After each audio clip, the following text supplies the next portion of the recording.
Hello, my name's Roisin, and I want to break free. Hello friends, and welcome to another video on my channel. I apologise if it is incredibly dark in this video, but it is grim out there. There is definitely a storm coming in. I've also done my back in, which is why I have my giant pillow here to support me because I can't sit up by myself.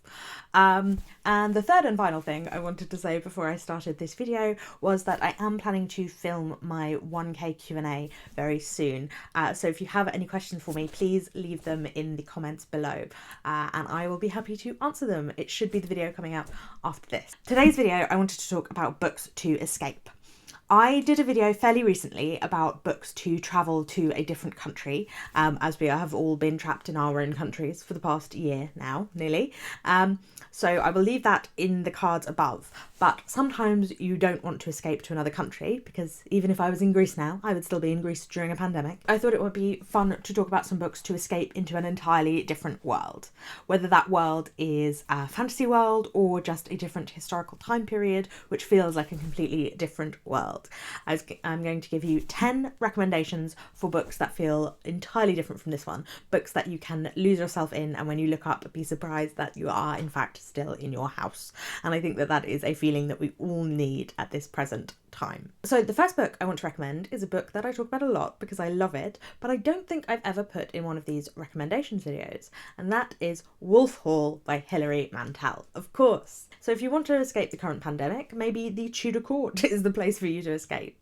Wolf Hall tells the story of Thomas Cromwell from his childhood as a working class abused boy in Putney to his rise through the ranks to be Henry VIII's consigliere, and to the death of Thomas More and the divorce of Henry and Katherine of Aragon. That is the period of history that we cover in the first book in this epic trilogy.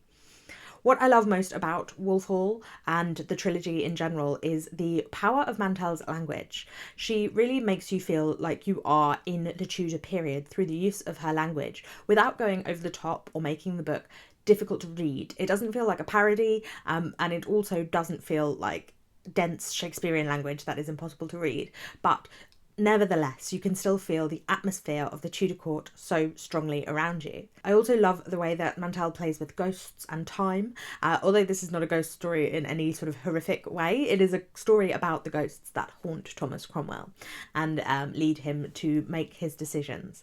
And in the first book, we're kind of, the ghost of his father follows him throughout the book. Mantel plays with time. We are usually in the present tense, but because we are so close to Thomas Cromwell's mind, we go back into his past and forward into his plans regularly. In fact, sometimes he will be reminiscing about the past and someone from the present will come in and interrupt him mid-thought, and then he will return to those thoughts later when he has a moment.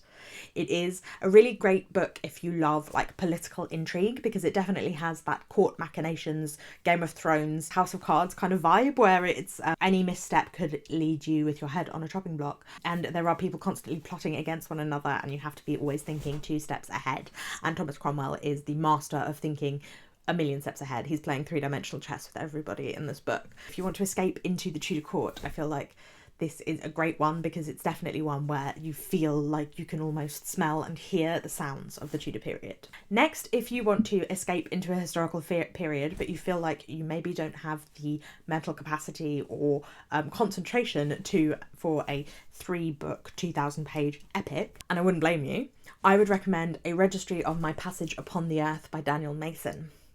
This is a collection of historical fiction short stories set in different time periods from ancient Egypt up until the early 20th century, I think is the most recent one, and across different places in the world. It is a book that really has nature at the heart, and ecology and the development of nature is a very big part of the themes of a lot of these stories. But I think that they all do a really good job of allowing you to escape into this fully realised historical world in a very short period of time. You fully get drawn into the world, whether that is this kind of gothic horror Jekyll and Hyde story from the inside of a man who is being haunted by this other man who looks exactly like him and who people might prefer, or this story of a woman who is an aerialist in France in the 18th century, I think, and sees a rent in the sky, a black mark in the sky, and nobody will believe her until she takes a man up with her to show him. It has a lot of whimsy. There's a darkness here, but also a lot of fun and light and charm. It's a very, very charming book, and I think that if you just want to escape for a short period of time, then the stories in this book could be perfect for you. Next, if you want to escape into a world that has fantastical elements, but you are not a huge high fantasy reader like myself, then I would recommend to you The Betrayals by Bridget Collins. This has all of those great dark academia vibes that I often love from early 20th century campus novels. It is set in a school campus in the 20s and 30s. So if you like things like The Secret History or Brideshead Revisited, I feel like you will like this, but it also has a slight magical element. It is a magic school almost. It is based in a school where they teach this game called the Grand Jeu, and they teach philosophy, art, maths, music, that all of these things are intertwined in order to perform something called the Grand Jeu, which we never see. We are never privy to what the Grand Jeu actually is, and I love that. It really gives you the freedom of your imagination. But the setting is this school up in the mountains in a undisclosed European country on the brink of fascism, and we flash back and forward between two time periods at this school, one point in the 1920s and one point in the 1930s. In the 1930s the fascism has risen. In the 1920s it is very much focused on these two teenage boys who are developing and learning the Grand Jeu. It has really close, intense friendships and a small cast of characters that are really well developed. There is a strong sense of mystery and the gothic, and I definitely think it is one that I raced through, so I think that it is really a good thing to lose yourself within. Continuing with small casts of characters in a kind of gothic setting, I would recommend The Mercies by Kiran Milwood Hargrave, one of my favourite books of last year. This tells the story of an island called Finnmark off the northern coast of Norway, whilst it is part of the Danish crown. And it is about this island where most of the men die at the very beginning in a storm whilst they're out fishing, and so the women are having to learn to fend for themselves. But suspicious of this, and also during the persecution of the Sami people by the king, so they send a man to try and see what these women are up to, and it is during the time of witch trials as well. This is a very slow moving book where the beautiful writing really reflects the landscape, and you feel like you are within this really cold, distant place. You can really get to understand the way of life that would have been in a rural northern town during the early 17th century. On top of this, the relationships and the power dynamics at this small town, conflict between Christianity and the older religions, is really strongly portrayed, and I love the characters in this. I think particularly the main characters, there is a queer relationship in this book, but there are also other women throughout this that are really interesting, complicated characters, and the sense of dread and trappedness that you feel, I think, can definitely help you to escape. Although I suppose we are all feeling pretty trapped now, but it is quite a different experience for the women of Finnmark, and I think one that is worth reading. Moving back to England now, we have Hamnet by Maggie O'Farrell. This tells the story of Hamnet, who is one of the children of Shakespeare, who died when he was 11 years old. And this tells the story of that family and the experience they have. The story is built around the nut of the death of Hamnet. Before we experience his childhood and also flashbacks to his parents meeting William Shakespeare and Anne Hathaway, who was known as Agnes in this book. And then we follow on after his death and see the effects of grief on this family. William Shakespeare's name is never mentioned in this book because it is not about Shakespeare. It is about a Tudor family and the effects of grief, and it is about a relationship, and it is about what a middle-class working woman's life would have been like during the Tudor period. I think that is a main focus of this novel, and that is the reason that Shakespeare is never mentioned despite being the inspiration. And his absence is truly felt during the build-up to during Hamlet's illness and afterwards during the grief of the family. You really lose yourself in a family and in a relationship in this book, the relationship between Agnes and Will and the interactions of all of the characters in this family. We see how Agnes is an outsider within the family, and also she does have There is a slight element of fabulism within this novel, with Agnes having slight witchy powers, but I don't think that's a super important part of the book. What you really lose yourself in is the incredible beauty of the time period and the writing, and also in the relationships between these characters, and it is an incredibly moving book. I have two 18th century based historical fictions to recommend to you as well. The first one of these is Golden Hill by Francis Spufford, which is set in New York in the middle of the 18th century, when New York is just a town of 10,000 people compared to the 1 million people that live in London during the same time period. This book is written like an 18th century novel. It is an incredible romp. There is so much action and farce in this book. It tells the story of a man who turns up in New York with a promissory note for £1,000, but no one knows who he is. And he takes it to a trader in order to get the £1,000, but because they do not trust him or know who he is, they will not give it to him. In fact, they are not liquid for that amount of money. And he spends the novel getting involved in the different Dutch families in New York, and also in the coffee houses and the different people who are represented there. There are a lot of scrapes that he gets himself into, where he has to flee by running over rooftops and things like that, which is so much fun. But there is also a darker edge to this novel, and it deals with ideas of gender and race in the 18th century in America in really interesting ways. It is a book that I think you can lose yourself in for the time period because of the beauty of the writing and the real viscerality of the time period that I think that Spufford really explores in this novel, and also because it is just so much fun. As I was saying, it is a right romp, and I think that that is something that can be really fun to read in a historical fiction. Another 18th century novel that I always recommend is The Mermaid and Mrs Hancock by Imogen Hermes Gowar. This is a book set in London this time about a merchant and a courtesan and a mermaid. The captain of Mr Hancock's ship returns with a mermaid, which is just a 18th century curiosity that Mr Hancock puts on display to earn money, and a brothel keeper comes and decides that she wants to take advantage of this spectacle. We also have on the other side Angelica, a courtesan who has recently fallen on hard times because her patron has recently passed away, and so she needs to find another way to make money, and she wishes to have another patron rather than go back to the boarding house where she used to work, but she ends up back there with this conniving, cunning brothel man. And because of this mermaid spectacle, the two meet and interact. It is again a really fun, sexy novel where the 18th century feels really real and visceral, and also disgusting. There is a lot of the true underbelly of the 18th century involved here. Again, ideas of gender and race and class and money. It is very much a book that is focused on economics, and also the relationships between these people and their emotional turmoil, represented through fabulism and elements of mermaids, because Mr Hancock sends his team out to find him another mermaid, and what they bring back is not the same as what they brought back before. So there is an element of fantasy in this book, but it's very, very light. I would not go in thinking that you're going to get loads of mermaids and it's really about mermaids. It is not, but the strength of the visceral materiality of the historical world in this novel, I think, really draws you in, as well as the brilliant character studies and the comedy of it. It is a very funny book with the dark undertone, which I think is the perfect place to lose yourself. Next, I'm going to recommend you an author rather than a specific book, because I feel like any of her books work, and that is Agatha Christie.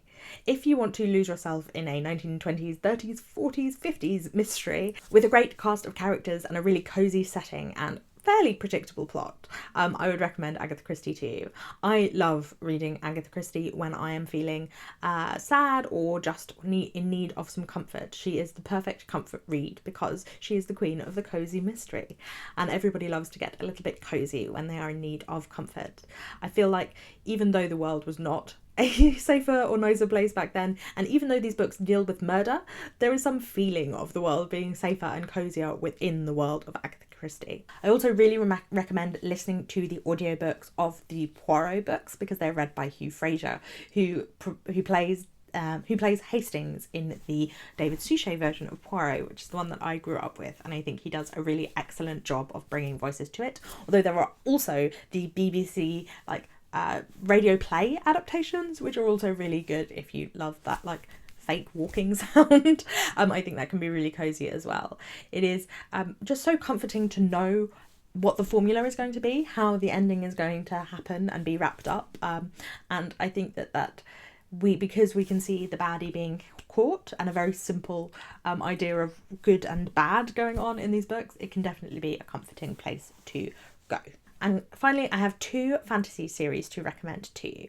The first one might surprise you, and that is the Raven Cycle by Maggie Stiefvater, a YA fantasy series, and entirely not my comfort zone at all, but I really enjoyed these books. I think because they have the element of the real world and the kind of weird magic element that I do like in fiction.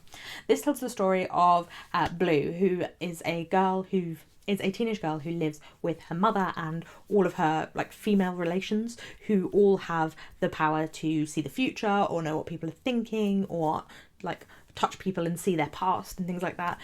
But Blue has absolutely no clairvoyance or understanding or sight, whatever you want to call it. And she meets these 4 boys who go to this private school. Gansey is obsessed with Owen Glendower, a former Welsh king who was supposedly buried in Virginia. I don't know how we got there, but apparently. And they are trying to find Owen Glendower, because if you find Owen Glendower, you can ask for a wish. The people who free him get a wish.